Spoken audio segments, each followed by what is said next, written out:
मायके में फटे कपड़े पहनने वाली को मिला डिजाइनर कपड़ों से भरा ससुराल।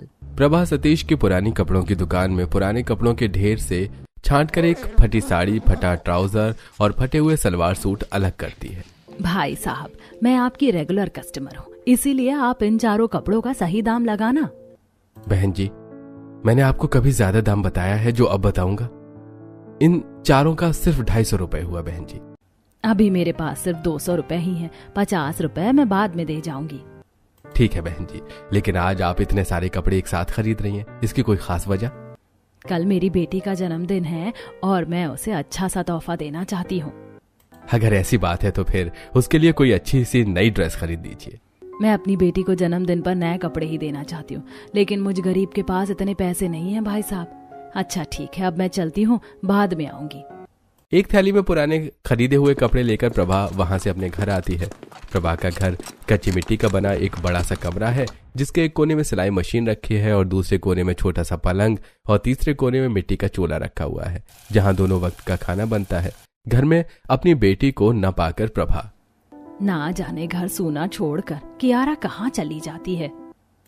तभी वहां रफू किया हुआ फ्रॉक सूट पहने कियारा आती है। कियारा, मैंने तुझे कितनी बार मना किया है कि घर सूना छोड़कर कहीं मत जाया कर। मम्मी, तुमने ही तो मुझे शालू आंटी के ब्लाउज देने के लिए भेजा था, भूल गई क्या? अरे हाँ, मैं अभी ढलती उम्र के साथ भुलक्कड़ होती जा रही हूँ। मम्मी, तुम मार्केट गई थी ना, बताओ मेरे लिए क्या लाई हो? मैं मार्केट से तेरे लिए कुछ भी नहीं लाई, अपने लिए एक पुरानी सी साड़ी लाई हूँ और सिलाई करने का थोड़ा बहुत सामान है बस। मम्मी भूल गई हैं कि कल मेरा जन्मदिन है। मैं जो भी लाई हूँ उसके बारे में तुझे कल ही बताऊंगी। निराश कियारा अपनी माँ से उसकी साड़ी दिखाने को भी नहीं बोलती और फिर घर के कोने में रखे चूल्हे में रात का खाना बनाने लगती है। मैंने सोचा था कि इस बार मेरे बर्थडे पर मम्मी मुझे नई ड्रेस ला कर देंगी, लेकिन मुझे लगता है कि इस फटी हुई फ्रॉक सूट से काम चलाना पड़ेगा। खाना बन जाने के बाद दोनों माँ बेटी साथ में डिनर करती हैं और कियारा पलंग पर लेटकर जल्दी सो जाती है, लेकिन उसकी माँ प्रभा पूरी रात जागकर सतीश की दुकान से खरीदे हुए कपड़ों को नाप कर काट कर उन चारों को एक साथ सिलाई मशीन से सिलकर एक नई जंप सूट तैयार करती है। अगली सुबह, मैं बहुत थक गई हूँ, मुझे नींद आ रही है, थोड़ा सो लेती हूँ। प्रभा सिलाई मशीन पर सिर रखकर सो जाती है। प्रभा ने ट्राउजर को लेफ्ट साइड, सलवार का एक राइट साइड एक साथ सिला है। उसी में साड़ी का बना लंबा फ्रॉक सूट जैसा घेर भी सिला है। सुबह उठकर कियारा नहा धोकर फ्रेश होती है और पलंग के नीचे रखी पेटी निकालकर, आज फिर तुझे वही संघर्ष करना है, इन फटे हुए पुराने कपड़ों में से कम फटे हुए और कम पुराने कपड़े ढूंढना है। उसकी आवाज से प्रभा की नींद खुल जाती है और अपनी सिली हुई ड्रेस लेकर कियारा के पास जाकर, आज मेरी बेटी पुराने कपड़े तो पहनेगी, लेकिन फटे और रफू किए हुए नहीं। ये देख, मैंने तेरे लिए रात भर जाग कर ये सिला है। फिर प्रभा कियारा को ड्रेस देती है। हैप्पी बर्थडे मेरी बेटी। मैं भगवान से प्रार्थना करती हूँ कि अगले जन्म पर तेरे पास इतने सारे कपड़े हों कि अगर तू साल के 365 दिन हर दिन बदल बदल कर कपड़े पहने तो दिन कम पड़ जाए, लेकिन कपड़े नहीं। कियारा प्रभा से लिपट जाती है। मेरी प्यारी मम्मी, मुझे इतने सारे कपड़े नहीं चाहिए, क्योंकि घर में इतने सारे कपड़े रखने की जगह ही नहीं है। मैं तो बस यही चाहती हूँ कि मेरे हर जन्मदिन पर तुम मेरे लिए इसी तरह की यूनिक ड्रेस सिलकर मुझे गिफ्ट करती रहो। अब जल्दी से इसे पहन और कपड़ा मार्केट जाकर सिलाई का कुछ सामान ले आ, आज बहुत सारा काम है। कियारा वही ड्रेस पहनकर कपड़ा मार्केट जाती है। कपड़ा मार्केट में मायरा फैशन शोरूम के बाहर ऑडी कार खड़ी है। कार में डिजाइनर कोट पैंट पहने कबीर और आरव बैठे हैं। उन दोनों की नजर मायरा फैशन शोरूम की तरफ ही थी। दोपहर से शाम हो जाती है, लेकिन शोरूम के अंदर सिर्फ 2 लेडीज ही जाती हैं और खाली हाथ बाहर आती हैं। आज पूरे 5 दिन हो गए, लेकिन हमारी लेटेस्ट वेयर कलेक्शन की बिक्री ना के बराबर हुई है। मुझे ऐसा लगता है हमने यहाँ शोरूम खोलकर गलती कर दी है।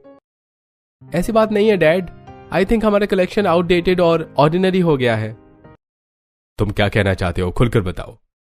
डैड, जिस तरह का कलेक्शन हम अपने शोरूम में सेल करने की कोशिश कर रहे हैं, उसी तरह का कलेक्शन मान्यवर और सब्यसाची के पास भी है। यही वजह है कि लोगों को हमारे डिजाइनर वेयर में कुछ नया नहीं दिख रहा है। तुम बिल्कुल सही कह रहे हो आरव, मुझे भी यही लगता है, लेकिन अब मुझे डर लगने लगा है, क्योंकि मैं इस महीने के लास्ट में होने वाले फैशन शो के लिए अपने शोरूम के लिए डिजाइन की गई कोई ड्रेस भेजने का सोच रहा था। लेकिन अब मुझे नहीं लगता कि इस तरह के कॉमन फैशन से फैशन शो जीता जा सकता है। वो दोनों आपस में बातें कर ही रहे होते हैं कि तभी कियारा अपनी माँ का सिला हुआ ड्रेस अपने मायरा शोरूम के बाहर हाथ में झोला लिए आकर खड़ी हो जाती है।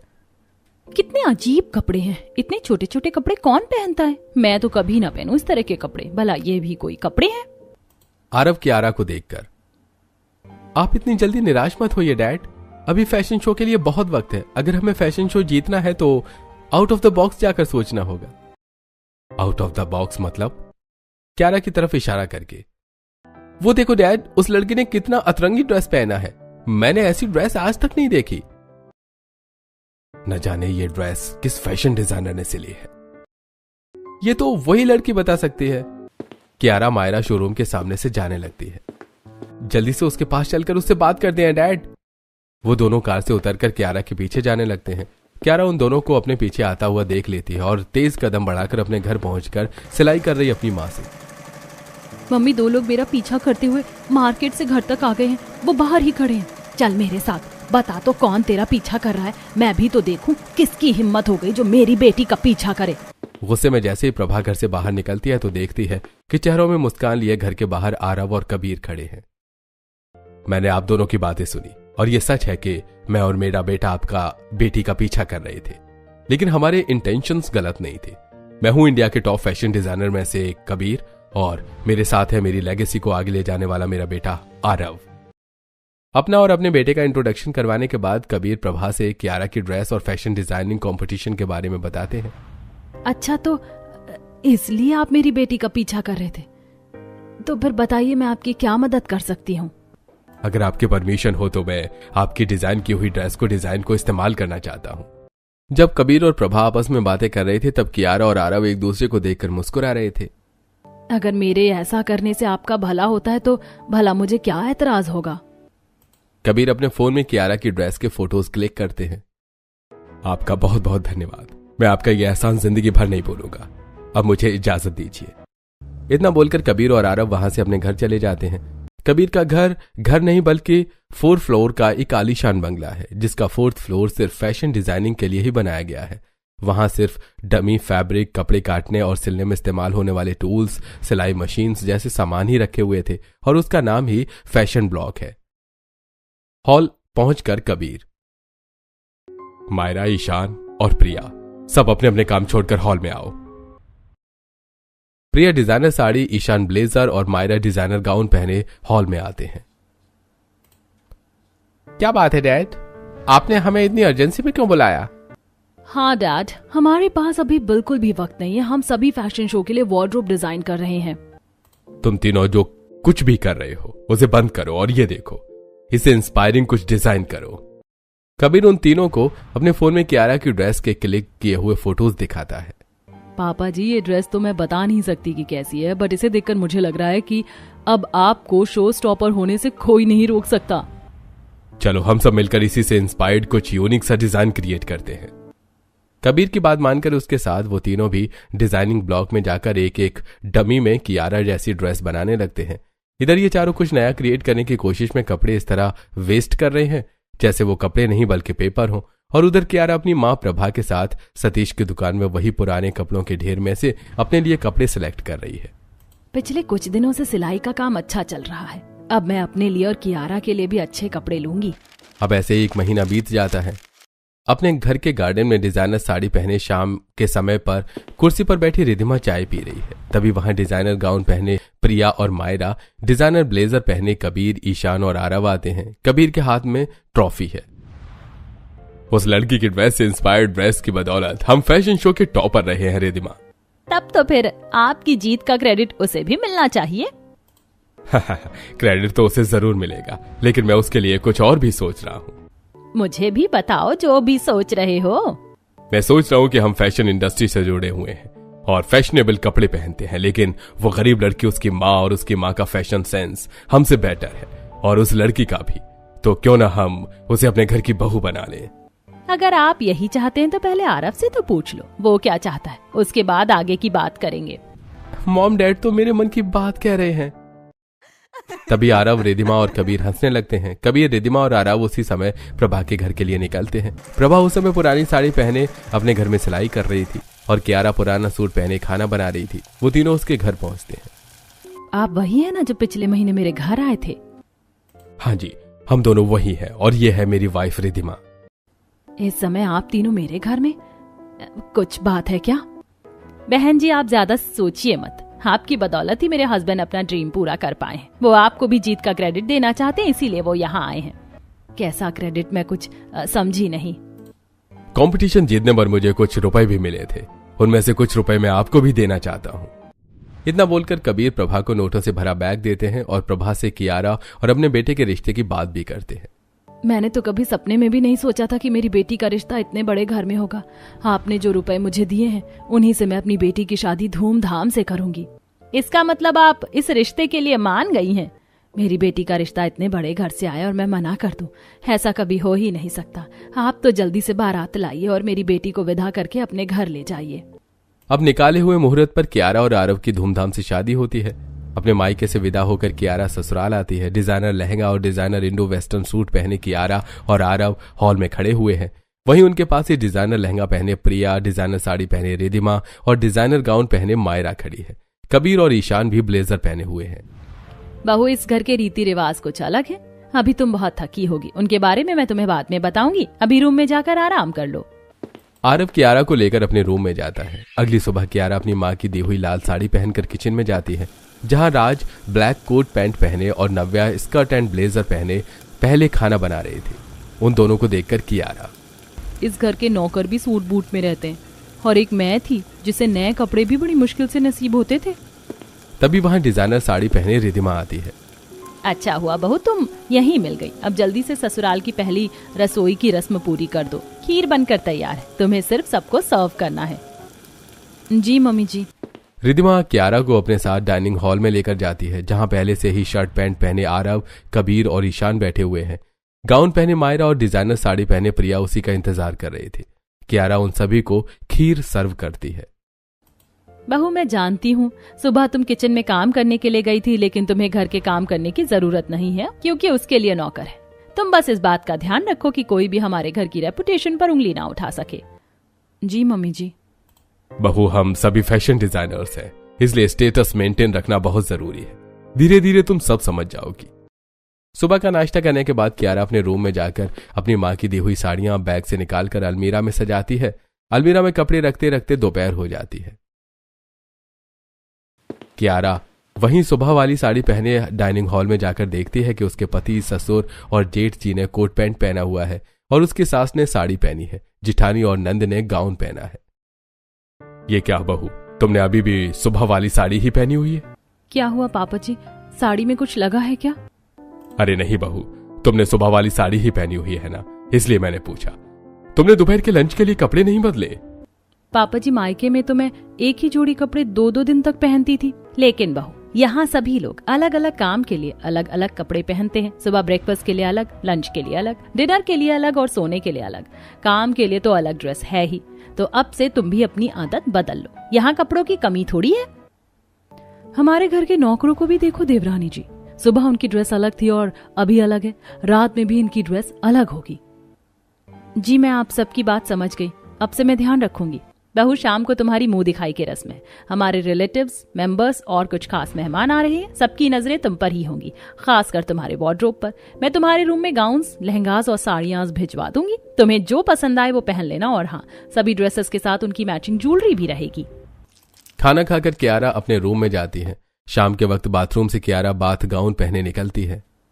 मेरी तो समझ में बिल्कुल भी नहीं आ रहा है कि नहाने के बाद ये बाथ गाउन पहनना जरूरी क्यों है। बाथरूम में कपड़े ले जाओ, नहाओ और वहीं पहन लो। मेरे ससुराल वाले भी ना जाने मुझसे क्या क्या करवाएंगे। कियारा, मायके में तो तुझे फटे पुराने कपड़े ही नसीब थे, ससुराल में तो तुझे बाथ गाउन पहनने को मिल रहा है। लगता है तेरी माँ की प्रार्थना भगवान ने सुन ली है। तभी उसकी नजर पड़ती है रूम में रखी डमीज पर, जिन पर गाउन, साड़ी और लहंगा थे। उनके साथ उनकी मैचिंग ज्वेलरी भी थी। अब ये क्या है? मैं इनमें से क्या पहनूं? मुझे तो साड़ी पहननी नहीं आती, गाउन मैंने कभी पहना नहीं, और ये लहंगा बहुत भारी लग रहा है। मैं तो ना पहनूंगी इनमें से भी कुछ। एक काम करती हूँ, शादी वाला लहंगा ही पहन लेती हूँ और वही ज्वेलरी भी।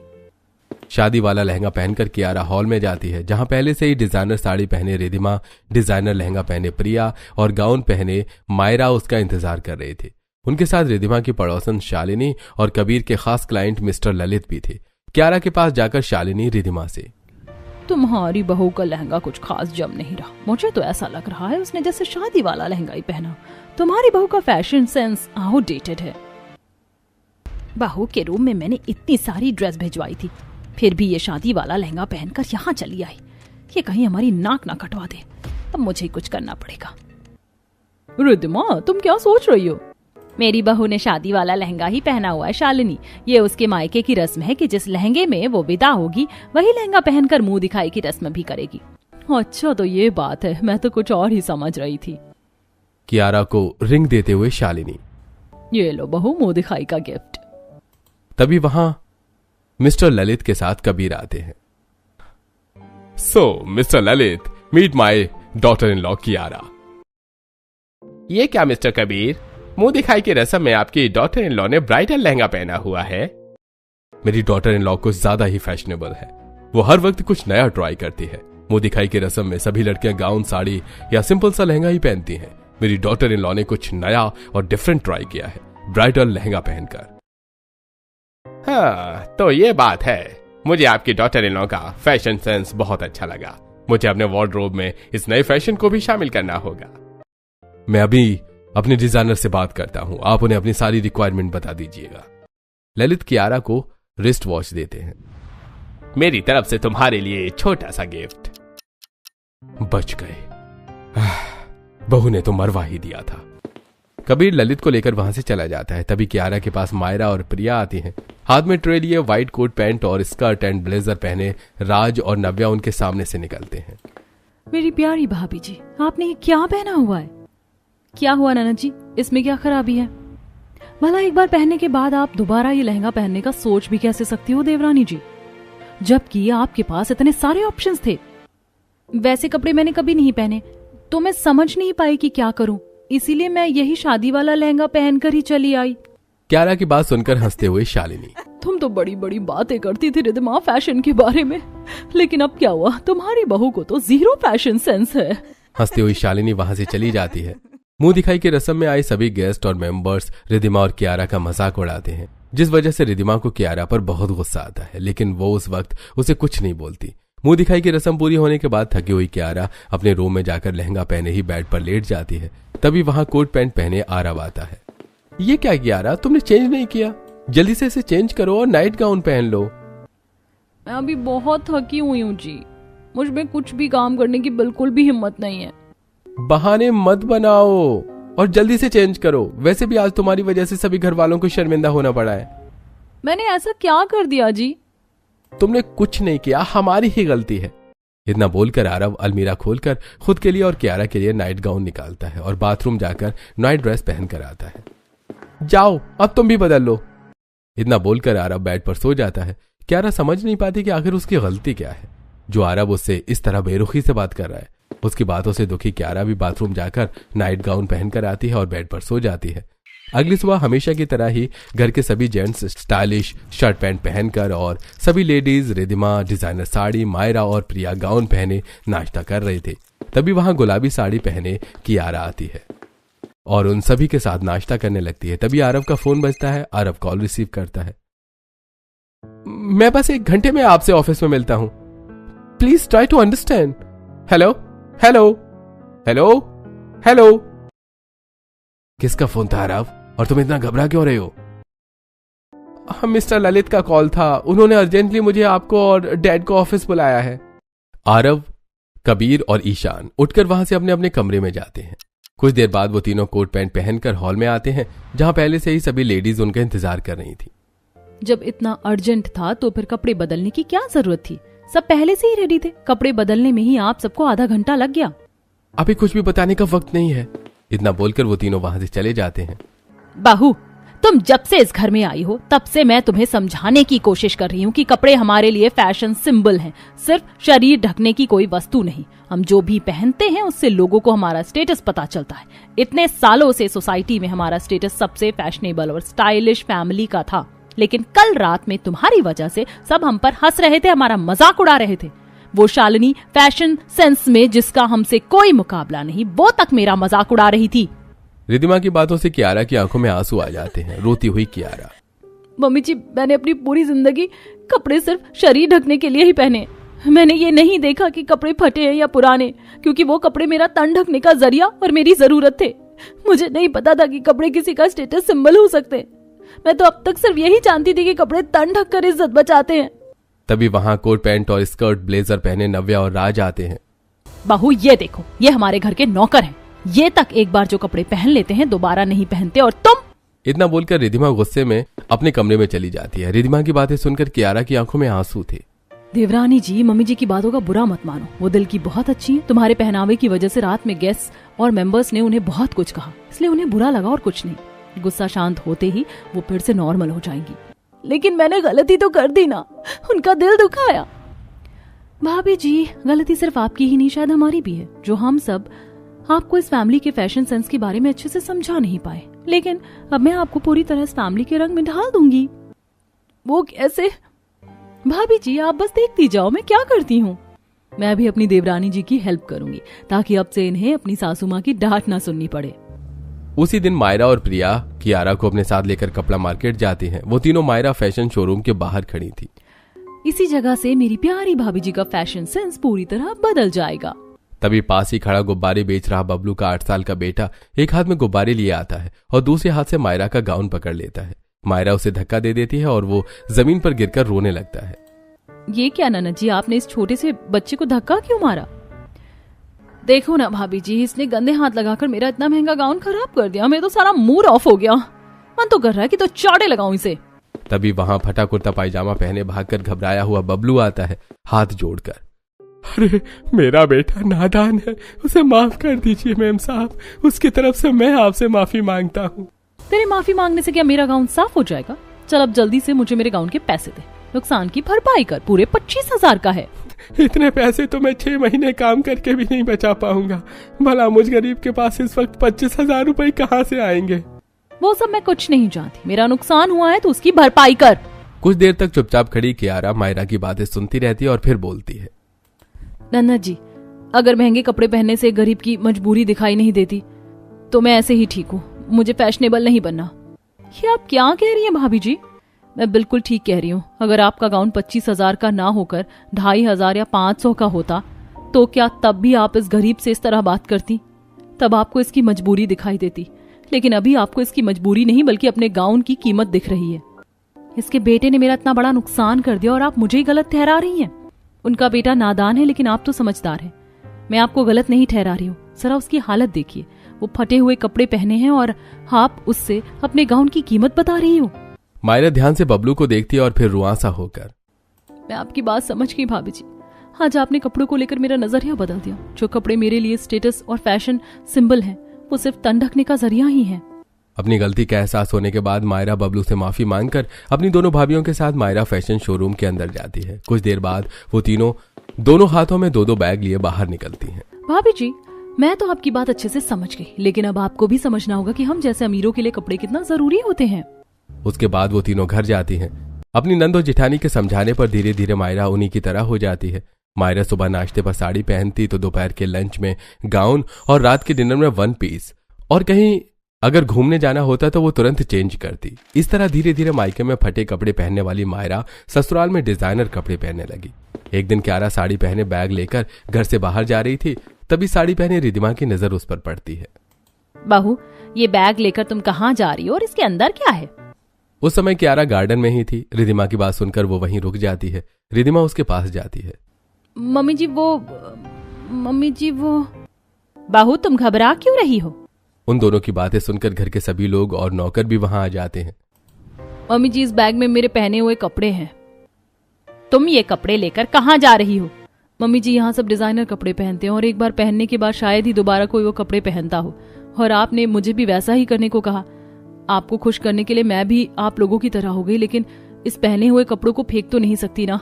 इसीलिए मैं ये कपड़े अपनी मम्मी को देने जा रही हूँ, ताकि वो मोहल्ले की जरूरतमंद लड़कियों को ये कपड़े दे दे। लेकिन बहू, तुम ये बात हमसे बता भी सकती थी ना। मेरी वजह से मम्मी जी को अपमानित होना पड़ा था और वो मुझसे नाराज हो गई थी, इसीलिए मैं डर गई थी कि कहीं एक बार फिर से मम्मी जी मुझसे गुस्सा ना हो जाए। बहू, तब मैं तुम्हें समझ नहीं पाई थी इसलिए गुस्सा हो गई थी, लेकिन अब मैं समझ गई हूँ और मैं जान गई हूँ कि कपड़ों की अहमियत क्या है। अब से कपड़े हमारे लिए स्टाइल सिंबल और स्टेटस सिंबल तो होंगे, लेकिन जरूरत के हिसाब से। इस तरह मायके में फटे कपड़े पहनने वाली बहू को ससुराल में डिजाइनर कपड़े पहनने वाले ससुराल वाले समझ जाते हैं। उन्हें समझ में आ जाता है कि कपड़े सिर्फ स्टेटस और स्टाइल के लिए नहीं होते, बल्कि शरीर ढकने के लिए भी होते हैं।